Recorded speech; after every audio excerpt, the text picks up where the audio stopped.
Hindi lang pagbisita sa mga simbahan upang mamanata ang isinagawa ngayong Holy Week, meron ding mga paniniwala na sinusunod ang mga Katoliko.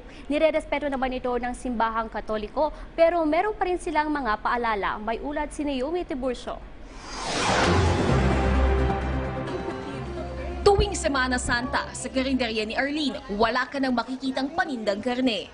Maliban sa nakagawiang ito bilang bahagi ng pag-aayuno, marami pa itong pinaniniwalaang pamahiin na naipasa niya sa kanyang pamilya. Pagdating ng 3, Friday, start ng 3, hindi na sila pwedeng maligo, hindi na sila pwedeng kumain ng mga bilog na fruits. Sa mga ninuno, yun na talaga ang nakasanayan. Kilala ang mga Pilipino sa pagiging malikhain. Tuwing mahal na araw, di nawawala ang mga superstition o pamahiin na madalas narinig sa mga matatanda. Katulad na lang ng hindi pagligo makalipas ang alas 3 ng hapon sa Biyernes Santo. Ang napapadala sa aksidente kapag nagbabakasyon at matagal na pagaling ng mga sugat sa mahal na araw.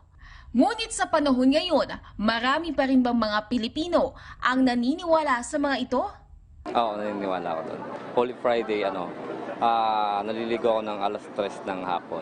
Yun yung gamot na tubig. I think we do away with all those superstition. What is important is we attend mass. Oo, naniniwala pa rin ako doon. Yung wag daw tatalon kasi baka daw maalog ang isip ni Jesus Christ. Yung mga hilom-hilom na yun, syempre, scientifically speaking, hindi naman siguro yun. Ngunit ano nga bang masasabi ng simbahang Katoliko sa mga ganitong pamahiin? Hindi naman totoo yun na kapag ikinasugatan ay hindi daw gagaling yun.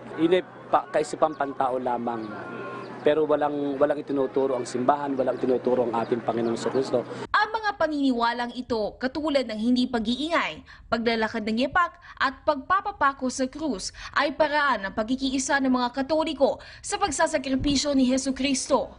Ayon kay Father Arnold, dahil ito ang kanilang paraan upang mapalalim ang kanilang debosyon sa Diyos, dapat pa rin aniyang galangin ang ganitong paniniwala. Dahil sa huli, ang diwa ng Semana Santa ang dapat inaalala ng mga Kristiyano, ang pagbabalik loob at pagsuko ng ating mga buhay, katulad ng pagsuko ng buhay ni Jesucristo. Ang mahalaga doon ay ang ating pananalig at ang pagtitiwala sa Kanya. Kasi ngayong panahon ng Kwaresma, ito yung pinakamalalim na karanasan na po pwede nating maunawaan sa buhay ng ating Panginoong Jesucristo. Naomi Tiburcio, para sa Bayan.